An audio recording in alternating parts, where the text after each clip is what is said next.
Tom led the way down the stairs at breakneck speed and raced into the kitchen, Fergus and the two girls at his heels.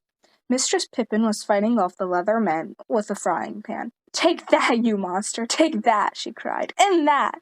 As one leather man crumpled to the floor, another two advanced. Slowly, the cook was being forced back towards the fireplace.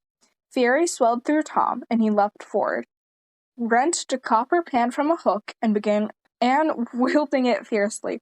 Thwack! Crack! Another leather man toppled to the floor, and then another. Fergus leapt on the back of one, forcing it to the ground, while Quinn took up a basket of apples and began pelting them. Thump! Thud! Splat! The one apple, all thrown rather wildly, fell into the ashes of the fire and set up a great burst of sparks. The leather man reeled back. Tom was able to knock out one, then another, with his pan. Quinn felled one with her basket, while Mistress Pippin took care of the rest with her frying pan. They lay twisted on the ground, all bones and leather and hair, looking like something a giant owl spat up. Tom and Quinn gingerly seized the leather men's stiff, controlled, contorted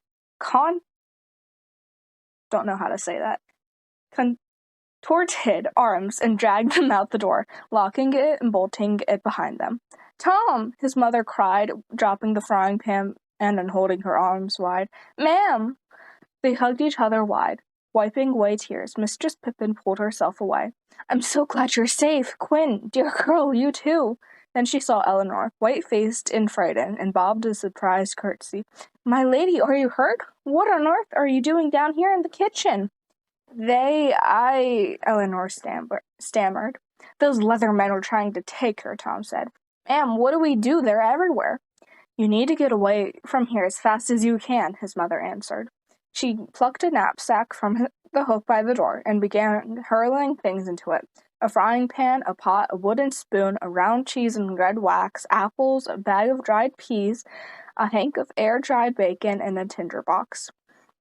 Quinn hurried to help her, while Elanor quickly pulled on her green gown and golden slippers. Tom filled a water skin from the water barrel and grabbed some small pork pies from a plate on the table and threw them into the knapsack. "Quick, Tom, look in the larder behind the barrel of brine." As Mistress Pippin spoke, she took her own woolly shawl and wrapped it around Eleanor's shoulders. Elanor cuddled into it gratefully. Tom did as he was told and found a long bow and a quiver of gray-fletched arrows, and a tightly rolled gray cloak tied to it. "The bow belonged to your father when he was a boy. I've been saving it for you. You must go to him." "He will help us," Mistress Pippin said, hurriedly shoving a small pouch of coins into the knapsack. "My father?" Tom was flabbergasted. "But where?" "Look for him in the forest where the wolves howl." Mistress Pippin took her wedding ring off and thrust it into Tom's hand. He knew it well, made of fine gold, and it was in the shape of two hands holding a heart. "Wear it. Keep it safe. He'll know it when he sees it." "But, ma'am, my father, I don't know what is his name," said Tom, sliding the ring off his middle finger. "He's called the Hunter. That's what he was, when he was the Lord Wolf's catcher a long time ago.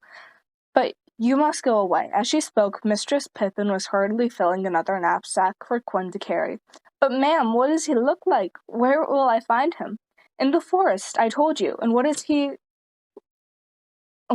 look like?" Her face softened and patted Tom's cheek. "You have his eyes, Tomkin." Just then someone began trying to kick down the kitchen door. "Everyone jump." Elanor screamed. "Shh! Sweetling, we need to hide you. Into the larder, quick!" Mistress Pippin raised her frying pan. "Into the larder!" Quinn cried. Yes, there's a secret way out through there. Climb over those barrels. Press the stone at the back, the one with a little hollow. And that's the one." Over the sound of the banging at the door, Tom heard a click as the stone in the wall of the larder swung open. Quinn went through eagerly, and Elanor and Tom followed close behind. Tom whistled softly to Fergus to follow. "Ma'am, hurry," Tom said as the banging of the door grew louder. His mother was just about to follow him when suddenly the kitchen door broke down, and a tall figure in black armor strode through, a sword in his hand. His helmet had boar tusks on it. Fergus growled, but Tom grabbed his collar and held him back, putting his hands over the dog's muzzle to keep him quiet. From the shadows of the larder, he could just see more men in armor crowding into the kitchen. At once, Mistress Pippin stood in front of the larder door, her frying pan held high. "How dare you burst into my kitchen like that?" she cried. "Have you no manners, you knave?" "Where's the little lady?" the knight growled mercilessly. "I have no idea what you're talking about," Mistress Pippin answered. Behind her back, she gestured urgently for Tom to go, but he couldn't bear to leave her. The knight strode forward, putting the point of the sword to Mistress Pippin's throat. "Lady Elanor, where is she?" Tom jerked forward, but Quinn held him desperately, one small hand covering his mouth.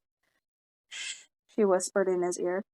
"Tucked up, sound asleep in her bed, no doubt, which is where I'd like to be," Mistress Pippin answered.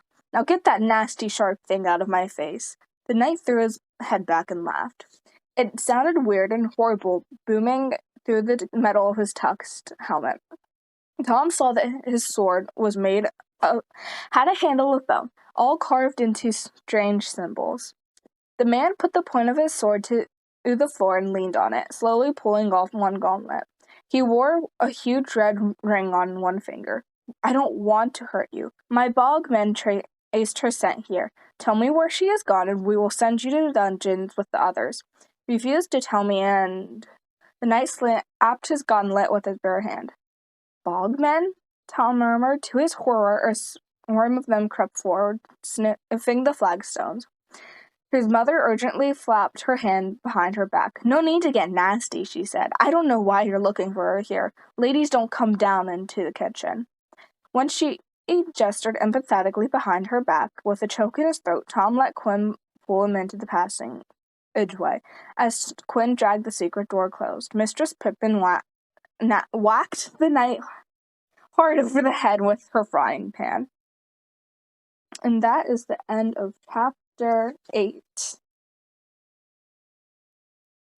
I was going to read the next chapter, but that is like 10 pages long.